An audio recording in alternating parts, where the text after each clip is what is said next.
Hey guys, we are going to be here talking about the election of 1800s. The election of 1800s is also known as the re-revolutionary election, meaning that power was transferred peacefully and that this election's kind of weird. And you should be, while you're listening to this video taking notes, you should be like, wait a minute, like that doesn't make sense. I'll explain, don't worry. But if you're asking questions of like, wait, that's wrong, that's a good thing because it's showing that you know that something's wrong because you're using prior knowledge. Yay! Okay, so the very first thing that we have to know about are the players of the game. So the candidates that are going to be running during the election of 1800s. On the Democrat-Republican side, we are going to have Thomas Jefferson. He is going to be the presidential candidate. And we are going to have Aaron Burr as the VP candidate. Then on the Federalist side, we are going to have John Adams. He is going to be running as the presidential candidate. And then we're going to have Charles Pinckney as the VP candidate. Now, right away, you should be thinking, wait a minute, that doesn't make sense. Why is there a VP candidate? The presidential elections that we have today, the president picks their running mate, so it's not like they were voting. That's not the case here. What happens is, how it normally works is the process of elections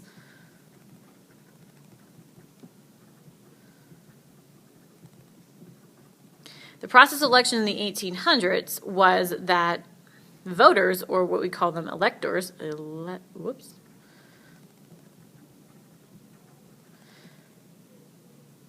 they would write two names on a ballot, and just like in homecoming, whoever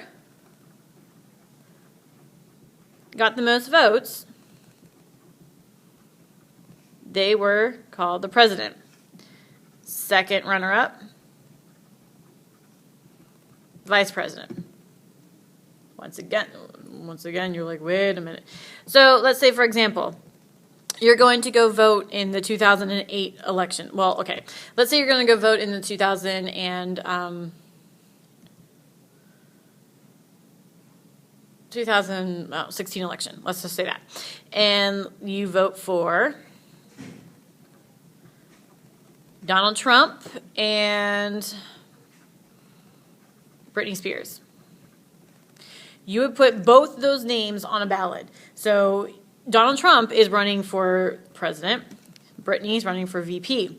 So let's say you put both of those votes in. And Britney gets, 83 votes. And Donald Trump gets 60 votes. Who's president? Britney. Britney is going to become president because she has the most votes.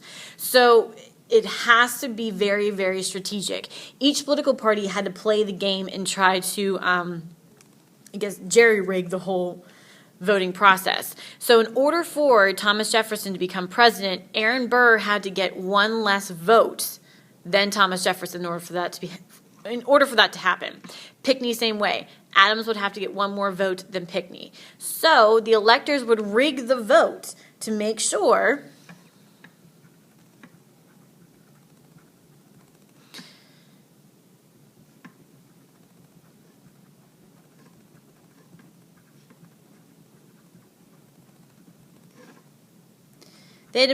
the VP gets one less vote.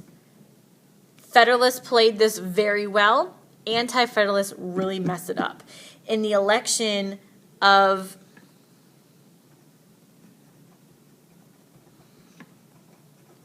in the election of 1800,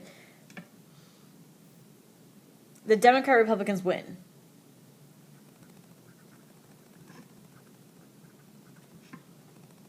But there's a problem there. The problem is that Thomas Jefferson and Burr tie with 73 votes each. So they have 73 electoral votes each, and they tie. Adams completely loses because Hamilton basically goes against Adams and gets the entire Federalist Party against him. Adams made a mistake as president as after the XYZ affair and the whole Alien Sedition Acts, well, during the Alien Sedition Acts, Adams tries to send people back over to France to compromise with them again and to talk things out. The Federalists, and specifically Alexander Hamilton, sees that as a complete cop-out. They see that as a weak move by the government, and Federalists believe in strong central governments, a military, and, we don't negotiate, we fight type of thing. And so when he made that move to try to negotiate, they saw that as a complete weakness, and he lost a lot of support. So the Democrat-Republicans won, and actually Aaron Burr is very strategic and pivotal in this election because he's basically going to turn New York from a Federalist state to a Democrat-Republican state. And because he won New York, Democrat-Republicans are going to win the election. Huge problem, though. There's a tie. There's a tie between them. So who becomes president? Is it Thomas Jefferson or Aaron Burr? There's nothing in the Constitution that says, all right, well, TJ is pretty big inside the government. He should be the president. There's nothing like that. So we know in the Constitution that if there is a tie, the House of Representatives decides. They vote. And these guys are going to vote again and again and again, and they're always going to tie. Huge advantage for the Federalists here because the House of Representatives at this time is House of Representatives. I think it's the House of Federalists. I'm sorry. House of Representatives, they're pro-Federalist. And so this is their chance. This is their opportunity to stick it to Thomas Jefferson. Their arch nemesis for years. Thomas Jefferson's always trying to get into their business in their way to make sure that they don't get laws passed. He's been a stick in their side for years. And so here's their opportunity to just stick it to Thomas Jefferson and make Aaron Burr president of the United States. Problem, though, is going to be Alexander Hamilton. Hamilton's going to come back, and he is going to sway the opinion and sway the vote. So underneath the House of Representatives, remember,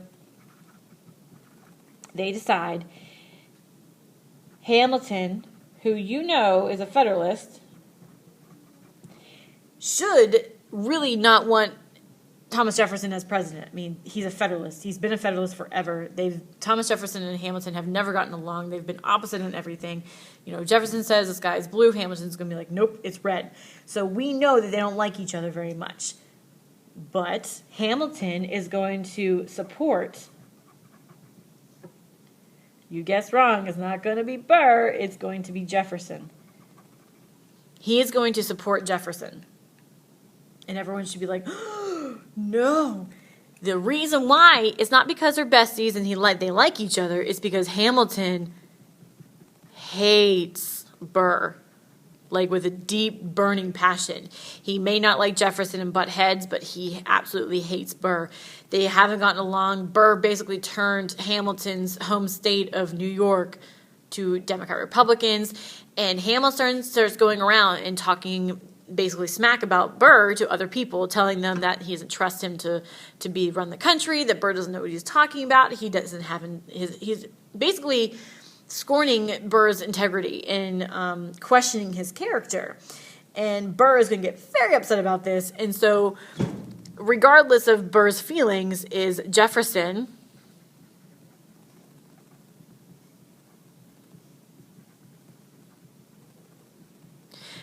will win the presidency. And it's really just because of Hamilton. When Hamilton swayed the voters' opinions from Burr to Jefferson, Burr is not going to forget this and later is going to kill Alexander Hamilton in a duel. So the election of 1800s is known as a re-revolutionary election because it's going to change from a Federalist president to an anti-Federalist president without really any fighting back and forth. It's going to be a peaceful switch. Now we know Adams is going to, at the very, very last minute, try to pack the court with Federalists so the Federalists don't lose power. Jefferson's not going to like that, and so we have the Marbury versus Madison case, which is going to establish judicial review. So this is a pivotal election because it gives power to it establishes power for the judicial branch. We have a new president in power and a new political party in power. And Hamilton is going to be a big component of this, and Jefferson is going to basically change the country from a strong central government industry back to basically the, quote, roots of the United States of farming. And that's going to be your next video.